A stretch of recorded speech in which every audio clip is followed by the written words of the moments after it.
August 25ஆம் தேதி விஜயகாந்த் அவர்களுடைய பிறந்த நாள் முன்னிட்டு தான் இந்த மாநாட்டை நடத்துறதுக்கு வந்து ஒரு பிளான் சரியா. அப்போ அவங்களுடைய ஃபேன்ஸ் எல்லாருமே கலந்துடும் போது அதிகமா சப்போர்ட் வந்துரும், அதனால ஓட்டு அதிகமா விழுந்துரும், அடுத்தது முதலமைச்சர் ஆயிருவாங்க அப்படி ஒரு பயத்துல ஒரு யுத்தியில தான் இந்த டேட்டை வந்து கொடுக்காம என்ன பண்ணிருக்காங்கன்னா டேட்டை மாத்தி கொடுங்க அப்படிங்கிற மாதிரி சொல்ல வச்சிருக்காங்க. நம்ம தமிழ்நாட்டை பொறுத்த வரைக்குமே காவல்துறை அதிகாரிகளுக்கு சொல்லவே வேண்டாம், பஞ்சமே இருக்காது. அவங்க பாதுகாப்பு கொடுக்கணும்னு நினைச்சா எப்பனாலும் எந்த டைம்லனாலும் பாதுகாப்பு கொடுக்கலாம். முதல் மாநில மாநாடு நடத்தினாங்க, அதுல வந்து உயிரிழப்பு இருந்துச்சு. எத்தனை பேர் உயிரிழந்தாங்க அப்படின்னு பாத்தீங்கன்னா மொத்தம் 6 பேர். ஹைஸ் நஜசோனா. இன்னைக்கு நம்ம எதை பத்தி பார்க்க போறோம் அப்படின்னு பாத்தீங்கன்னா தளபதி விஜய் அண்ணா நடத்தும் 2வது மாநில மாநாடு. ஏற்கனவே ஆகஸ்ட் 25ஆம் தேதி அதாவது விஜயகாந்த் அவர்களுடைய பிறந்தநாள் அன்னைக்கு தான் வைக்கணும் அப்படிங்கிற மாதிரி முடிவெடுத்திருந்தாங்க. ஆனா சில கட்சியினர்கள் என்ன நினைச்சாங்கன்னு தெரியல, விஜயகாந்த் ஐயா அவர்களுடைய பிறந்தநாள் அன்னைக்கு இந்த மாநாடு நடந்துனா எங்க அவங்களுடைய தொண்டர்கள் எல்லாருமே விஜய்க்கு வந்து ஓட்டு போட்டு ஜெயிக்க வச்சிருவாங்களோ அப்படிங்கிற மாதிரி ஒரு பயத்துல அந்த டேட்டுக்கு வந்து அவங்கள மாநாடு வைக்கிறதுக்கு அலோவ் பண்ணல. இப்போ எந்த டேட்ல இந்த மாநாடு நடக்குது, எங்க வச்சு நடக்குது, இப்போ மாநாட்டு பணி எந்த அளவுக்கு தீவிரமா நடந்துட்டு இருக்குது, என்னென்ன பாதுகாப்பெல்லாம் அமைச்சிருக்கிறாங்க, இதெல்லாம் பத்தி தான் முழுக்க முழுக்க நம்ம வீடியோல பார்க்க போறோம். இந்த வீடியோக்குள்ள போறதுக்கு முன்னாடி இந்த வீடியோ பத்தின கருத்து ஏதாவது உங்களுக்கு இருந்துச்சுன்னா கமெண்ட்ல தெரிவிங்க. ஏன்னா உங்களுடைய கமெண்ட்டை பார்த்துட்டு நாங்கள் நெக்ஸ்ட் வீடியோ இன்னும் பெஸ்டா இருக்கிறதுக்கு யூஸ்ஃபுல்லா இருக்கும். வாங்க வீடியோக்குள்ள போய் பார்த்து தெரிஞ்சுக்கலாம்.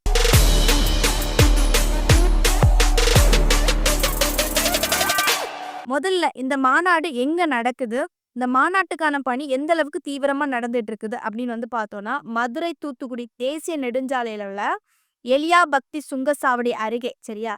பேர் என்ன அப்படின்னு பாத்தீங்கன்னா பராபக்தி பகுதி. மொத்தம் இந்த மாநாட்டை 506 ஏக்கர்ல இந்த நிகழ்ச்சியை வந்து நடத்த போறாங்க சரியா. இப்போ இனி பணி எந்த அளவுக்கு தீவிரமா நடந்துட்டு இருக்குது அப்படின்னு பாத்தீங்கன்னா இந்த மாநாடு நடக்கிறதுக்கு இன்னும் மொத்தம் 11 நாட்கள் இருக்குது சரியா. அதனால இந்த பணி அதிகமா ரொம்ப தீவிரமா நடந்துட்டு இருக்குது சரியா. எப்படி அப்படின்னு பாத்தீங்கன்னா இந்த நிகழ்ச்சியில மொத்தம் கிட்டத்தட்ட 20 லட்சத்துக்கு மேற்பட்டவங்க வந்து கலந்துக்கிடுவாங்க அப்படிங்கிற மாதிரி ஒரு எதிர்பார்ப்பு இருக்குது. அதுக்கு தகுந்த மாதிரி இருக்கைகள் என்னென்னலாம் தேவையோ அதை எல்லாமே அமைச்சிட்டு வராங்க. முக்கியமா அங்க வந்து இப்ப வேலை பார்த்துட்டு இருக்கிறாங்கல்ல, அவங்க எப்படி வேலை பார்த்துட்டு இருக்காங்க அப்படின்னு பாத்தீங்கன்னா நைட்டும் பகலுமா அப்படி சேர்ந்து தான் வேலை பார்க்குறாங்க. இவங்க எல்லாருமே எங்க தங்குறாங்க அப்படின்னு பார்த்தீங்கன்னா, அங்கே ஒரு சின்ன பிளேஸ் மாதிரி எல்லாமே செட்டா தயாரிச்சுட்டு அங்கேயே வந்து தங்கி என்ன பண்றாங்கன்னா, அந்த இடத்துல வேலை பார்த்துட்டு இருக்காங்க. இப்போ அங்க மொத்தம் 100க்கு மேற்பட்ட தொழிலாளிகள் அங்க தங்கி வேலை பார்த்துட்டு இருக்காங்க.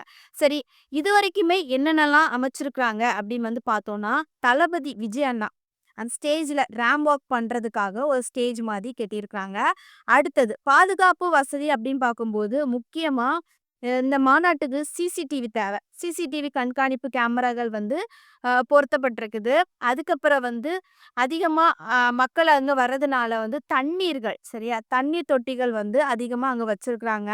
அதுக்கப்புறம் முக்கியமா என்ன அப்படின்னு பார்த்தீங்கன்னா விஜயனா நடந்து வருவாங்கல்ல, நடந்து வரும்போது கண்டிப்பா எந்த ஒரு ப்ராப்ளம் கிரியேட் ஆகக்கூடாதுக்காக வந்து அந்த மேடைக்கு வந்து யாருமே வராத அளவுக்கு வந்து தடுப்புகள் வந்து அமைச்சிருக்காங்க. இன்னொன்னு என்னன்னா பேசுறது வந்து அதிகமா கேட்கணும்காக ஒளிப்பதிவுகள், அப்புறம் வந்து டிஸ்ப்ளே அதாவது இந்த டிவி மாதிரி இருக்கும்ல, திரைகள் அங்க இங்கமா அமைச்சிருக்காங்க. பிரம்மாண்டமா கொடி கம்பம், அதாவது தமிழக வெற்றி கழகத்தோட கொடியை வந்து பிரம்மாண்டமா வந்து அந்த கம்பத்தை உருவாக்கிட்டு வராங்க. அடுத்தது பாத்ரூம் வசதிகள் அங்க அதிகமா இருக்குது சரியா. அதுக்கப்புறம் வந்து எந்த ஒரு பிரச்சனையுமே இல்லாம மக்கள் கூட்டம் கண்டிப்பா அதிகமா வரும்.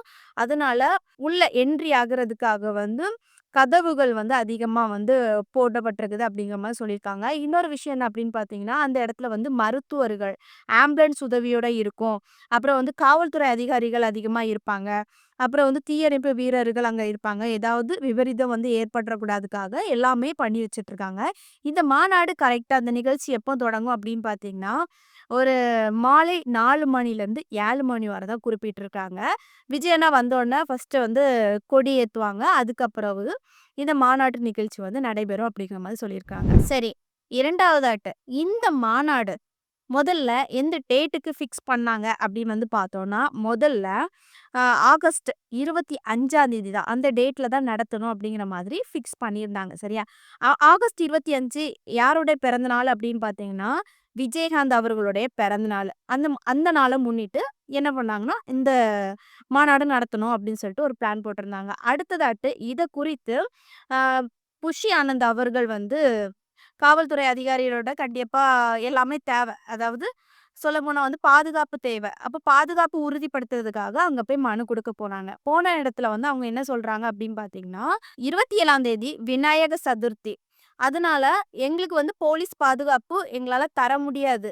இருந்தாலும் நீங்க வந்து வேற டேட்ல மாத்தி வைங்க அப்படிங்கிற மாதிரி அவங்க சொன்னாங்க. அதாவது அந்த டேட்ட மென்ஷன் பண்ணியிருந்தாங்க. 18ஆம் தேதிக்குள்ள இருந்து 22ஆம் தேதிக்குள்ள நீங்க எப்பனாலும் வைங்க அப்படிங்கிற மாரி சொல்லியிருந்தாங்க. உடனே இது குறித்து புஷி ஆனந்த் ஐயா அவர்கள் வந்து விஜய் அண்ணா கிட்ட கலந்துரையாடி பேசி எடுத்துக்கிட்டு, அதுக்கப்புறம் தான் இந்த மாநாடு வந்து 21ஆம் தேதி நடத்தலாம் அப்படிங்கிற மாதிரி ஒரு பிளான் போட்டாங்க. அதுக்கப்புறம் தான் மக்களுக்கும் அதிகபூர்வமா இந்த மாநாடு வந்து வருகிற 21ஆம் தேதி ஆகஸ்ட் 21ஆம் தேதி நடைபெறும் அப்படிங்கிற மாதிரி தெளிவா சொல்லியிருந்தாங்க. சரி, இந்த மாநாடு நடத்துறதுக்காக இந்த இடத்துல பூமி பூஜை பண்ணியிருந்தாங்க. எந்த டேட்ல பூமி பூஜை பண்ணாங்க அப்படின்னு பார்த்தீங்கன்னா, ஜூன் 16, 2025ஆம் தேதி. யார் பண்ணாங்க அப்படின்னு பார்த்தீங்கன்னா, கட்சி பொதுச் செயலாளர் ஆனந்த், புஷி ஆனந்த் அவங்க தான் இந்த பூமி பூஜைய பண்ணாங்க. நல்லபடியா நடத்தி முடிச்சிருந்தாங்க. சரியா? ஆனா அப்பவுமே அவங்க வந்து ஆகஸ்ட் 25ஆம் தேதி அப்படி நடத்தணும் அப்படிங்கிற மாதிரி பிளான் போட்டு தான் இந்த பூமி பூஜை எல்லாமே நடத்தியிருந்தாங்க.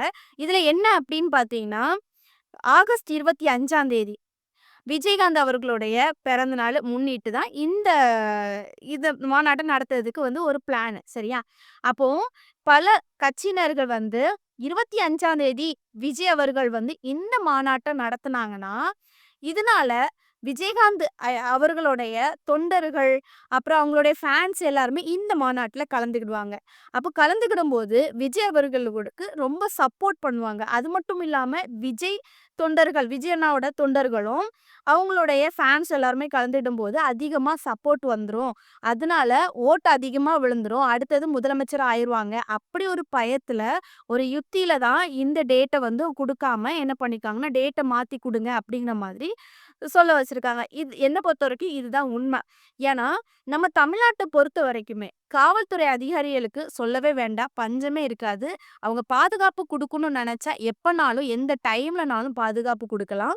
பட் இருந்தாலும் டேட்ட மாத்தி வைக்கணும் அப்படிங்கிற மாரி சொல்லியிருக்காங்க. சரி, என்னமே இருந்துட்டு போட்டு 21ஆம் தேதி மாநாடு நடத்தணும் அப்படின்னு சொல்லி ஃபிக்ஸ் பண்ணிட்டாங்க. இந்த மாநாடு நல்லபடியா நடக்கும். இப்போ என்னுடைய கருத்து என்ன அப்படின்னு பார்த்தீங்கன்னா, இந்த மாநாட்டுக்கு வரவங்க எல்லாருமே பாதுகாப்பா வாங்க, பாதுகாப்பா போங்க அப்படிங்கிற மாரி தான் சொல்லுவேன். ஏன் அப்படின்னு பார்த்தீங்கன்னா, ஏற்கனவே தளபதி விஜய் அண்ணா முதல் மாநில மாநாடு நடத்துனாங்க. அதுல வந்து உயிரிழப்பு இருந்துச்சு. எத்தன பேர் உயிரிழந்தாங்க அப்படின்னு பார்த்தீங்கன்னா, மொத்தம் 6 பேர். அதாவது ஒருத்தங்க ட்ரெயின்லேருந்து சாடி இறந்தாங்க. அப்புறம் ஆக்சிடென்ட் இப்படி ஒவ்வொரு உயிரிழப்பும் இருந்துச்சு. பட் இந்த உயிரிழப்பு வர்றது யாருக்கு கெட்ட பேரு அப்படின்னு பார்த்தீங்கன்னா, தளபதி விஜய் அண்ணாவுக்கு தான் கெட்ட பேரு. ஏன்னா, ஏற்கனவே விஜய் அண்ணா அவங்களுடைய சேஃப்டிக்காக எல்லாமே பண்ணிட்டு தான் இருந்தாங்க. முதல் மாநில மாநாடு, காவல்துறை அதிகாரி, அப்புறம் வந்து மெடிக்கல்ஸ் எல்லாமே வந்து மருத்துவ வசதிகள் சார்ந்த ஆம்புலன்ஸ் எல்லாமே வந்து ரெடி பண்ணி எல்லாமே வச்சு நிகழ்ச்சிய வந்து பர்ஃபெக்ட்டா தான் நடத்துனாங்க. பட் இருந்தாலுமே அதையும் தாண்டி உயிர் சேதங்கள் ஏற்பட்டுச்சு. பட் இருந்தாலுமே விஜய் அண்ணா மேல தப்பு இல்லாட்டாலுமே, என்ன ஆகும் அப்படின்னு பார்த்தீங்கன்னா, இந்த மாநாடு முடிஞ்சதுக்கு அப்புறம் உயிர் சேதம் வந்து இருக்கும்போது, அத தான் கொஞ்சம் கொஞ்சமா விஜய் அண்ணாவ வந்து குத்தி பேச ஆரம்பிப்பாங்க.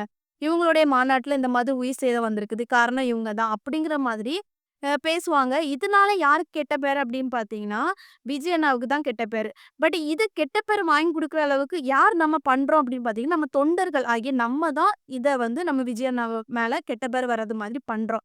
அவங்க என்ன கேட்குறாங்க, சேஃப்டியா வாங்க, சேஃப்டியா போங்க அப்படிங்கிற மாரி தான் சொல்லியிருக்காங்க. அதுக்கு தகுந்த மாதிரி எத்தனையோ ஏக்கர்ல வந்து எல்லா ஸ்பெஷலிஸ்ட்டும் இருக்கிறது மாரி தான் பண்றாங்க.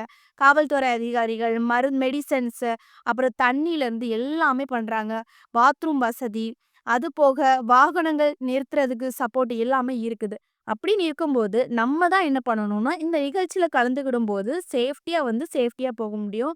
இதையும் தாண்டி நம்ம வந்து அட்டகாசம் பண்ணும்போது, ஆ ஏதாவது விபரீதம் ஏதாவது சேதம் ஏற்பட்டாலுமே அது கெட்ட பேரு விஜய் அண்ணாவுக்கு தான். வேற யாரும் இல்ல.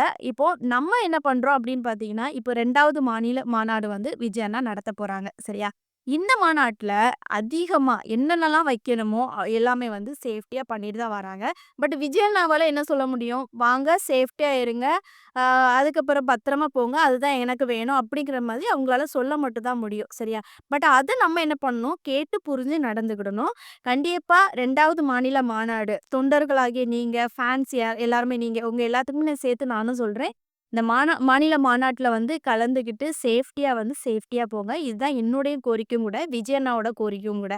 சரி, இந்த வீடியோ பார்க்குற நீங்க, விஜய் அண்ணாவ எந்த அளவுக்கு பிடிக்கும்? விஜய் அண்ணா வந்து 2026 எலக்ஷன்ல நீங்க எந்த அளவுக்கு சப்போர்ட் பண்ணுவீங்க விஜய் அண்ணாவுக்கு? இத பத்தி கமெண்ட்ல தெரிவிங்க. நெக்ஸ்ட் ஒரு வீடியோல சந்திக்கிறேன். பாய்.